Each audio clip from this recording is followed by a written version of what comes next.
খবরটি নিবেদন করছেন ব্যাটারি বাজার কৃষ্ণনগর, নদিয়া। আপনারা দেখছেন ব্যাটারি বাজার Krishnanagar, Nadia. Welcome to Battery Bazaar. We have everything you need. Battery বাজার সব ধরনের ব্যাটারির একমাত্র বিশ্বস্ত প্রতিষ্ঠান। আমাদের ঠিকানা হল হাতারপাড়া, কৃষ্ণনগর, নদিয়া।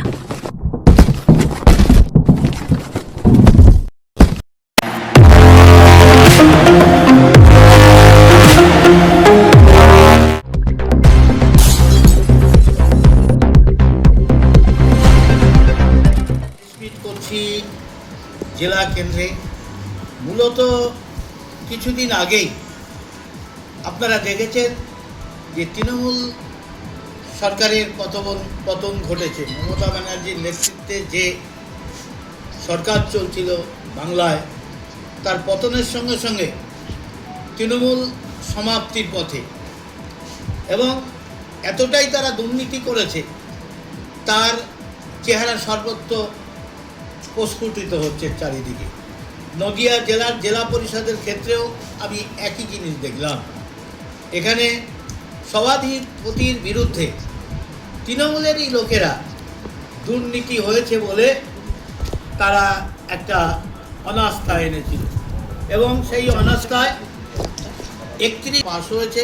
তাই এখানে একটা শূন্যতা চলছে। তাই শূন্যতার ক্ষেত্রে আমরা নদিয়া জেলায় আমাদের 6 জনা আমাদের জেলা পরিষদ সদস্য আছে।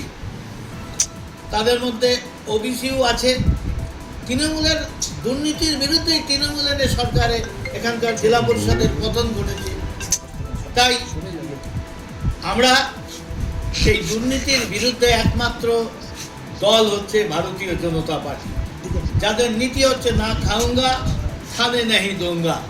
তাই তৃণমূলের আর একটা অংশ যদি মনে করে আমরা আবার পতন করে তৃণমূলের নেতৃত্বে জেলা পরিষদ গঠন হবে আর সেই জেলা পরিষদ স্বচ্ছ হবে, এটা হতে পারে না। তাই কারণে স্বচ্ছতার প্রতীক হিসাবে ভারতীয় জনতা পার্টির আমাদের যেহেতু প্রস্তাবক সমর্থক আছে, তাই আমরা চাই আগামী দিন ওই জেলা পরিষদের সভাপতির পদে ভারতীয় জনতা পার্টির স্বচ্ছতার একজন মুখ হিসাবে আমরা প্রার্থী দিতে চাই। আর তাতে দুর্নীতির বিরুদ্ধে যারা রায় দিতে চায়, আমি বলবো তার মুখ হচ্ছে ভারতীয় জনতা পার্টির প্রার্থী যিনি হন তিনি। সেই কারণে আমরা চাইব যে কেউ যদি মনে করে দুর্নীতির বিরুদ্ধে লড়াই করব, বাইরে থেকে আমাদের সমর্থন দিতেই পারে। কারণ আমরা তো চাই যে স্বচ্ছ প্রশাসন উন্নতি হোক। আরও এখানে একটা সুবিধা আছে, ভারতীয় জনতা পার্টির পক্ষে যদি সভাধিপতি হয় তাহলে প্রধানমন্ত্রীর স্কিম আছে যে অতিরিক্ত টাকা আনার একটা সুযোগ, ডিএম টু পিএম, অর্থাৎ জেলা শাসকের মাধ্যমে সরাসরি প্রধানমন্ত্রীর কাছ থেকে অতিরিক্ত টাকা এনে আমরা নদিয়া জেলা এমন একটা উন্নত জেলা, কৃষি নির্ভর, শিল্প নির্ভর, সমস্ত দিক থেকে উন্নত জেলা এবং বর্ডার এলাকা, বাংলাদেশের বিস্তীর্ণ এলাকা। তাই এই জেলার একটা গুরুত্ব অপরিসীম। এখানে চৈতন্যদেব জন্মেছিলেন এবং সাংস্কৃতিক দিক থেকেও এটা বাংলার মধ্যে উন্নত জায়গা। তাই সরাসরি কেন্দ্রের স্কিম আমরা ডিএম এর মাধ্যমে আনতে পারবো।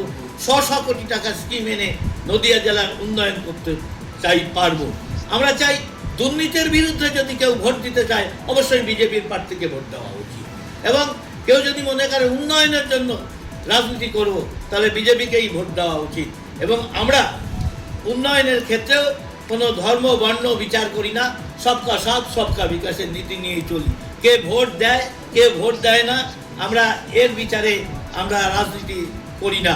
তাই আজকে পিছিয়ে পড়া মানুষের উন্নয়ন করলে নদিয়া জেলার উন্নয়ন হবে। তাই আমরা মনে করি দুর্নীতিমুক্ত প্রশাসন আমরাই দিতে পারি। সেই কারণে জেলা পরিষদে যেহেতু আমাদের ক্যান্ডিডেট আছে, আমাদের পক্ষ থেকে আমরা প্রার্থী দেব। অন্যায়ের বিরুদ্ধে যারা লড়তে চান বাইরে থেকে সাপোর্ট দিতেই পারেন, এবং উন্নতির জন্য যদি করতে হয় বিজেপির জেলা পরিষদ যদি গঠন হয় তবেই নদিয়া জেলার উন্নয়ন হবে। ডিএম টু পিএম যে স্কিম আমরা দ্রুত সমাধান করতে পারব। আমরা নির্বাচনে ভোট গোপন ভোট হয়, তাই আমরা প্রার্থী হতেই পারি। মানুষ তো একটা বাতাবরণের মধ্যে থাকে। ভারতীয় জনতা পার্টির কাজকে অনেকেই সমর্থন করে। দুর্নীতিমুক্ত প্রশাসনের কথা কে না জানে? নরেন্দ্র মোদী আজকে ভারত নয় শুধু পৃথিবীর মধ্যে জনপ্রিয় নেতা তার কাজের জন্য। তাই আজকে বাংলায় আমাদের এত ভোট এসছে কেন? আমাদের কি ছিল? মানুষ ভোট দিয়েছে, আমাদের এত ভোটার ছিল না, তবু আমরা ক্ষমতা দখল করেছি। এত ভোট 208টা সিট পাওয়া চারটেখানি ব্যাপার না। কে বলতে পারতো যে ভোটের আগে আমরা এত ভোটে জিতবো? তাহলে আমাদের সমর্থক আছে, তারা হয়তো আসতে পারে না ভোট গোপন ব্যালটে তারা দিতে পারে। তাই আমরা এখানেও আমরা প্রার্থী আমাদের আছে, দেখি আমাদের জনপ্রিয়তা কতটা আছে, কজন আমাদের ভোট দেয়। আমাদের কাছে খবর আছে, অনেকেই বাইরে বাইরে কান পাতলে শোনা যাচ্ছে যে যদি বিজেপি প্রার্থী দেয় আমরা বিজেপিকেই ভোট দেবো, এবং নিঃশর্ত তারা ভোট দিতে পারে। সেই বাতাবরণ আছে, আর আমরা বিশ্বাসী আছি এখানে আমরা জিতবো।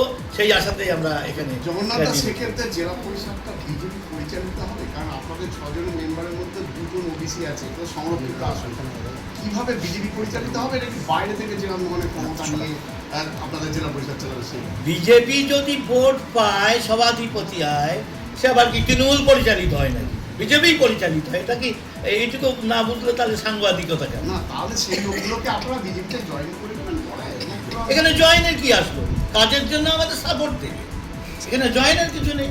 আমরা তো বলছি না আমরা তাদেরকে দলে নিয়ে নেবো পতাকা। আর দল যদি সিদ্ধান্ত নেয় নেওয়ার, তিনি নেবেন, রাজ্য নেবেন, আমরা নেওয়ার কি?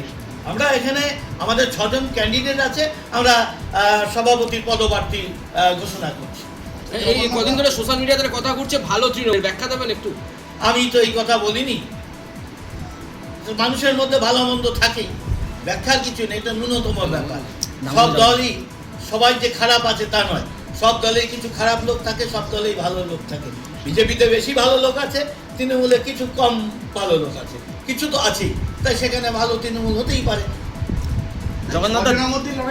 দিচ্ছি আমাদের প্রার্থী, আমাদের বিজেপির সমর্থনে, বিজেপির প্রস্তাবে আমাদের ক্যান্ডিডেট আছে, আমরা পদপ্রার্থী করব।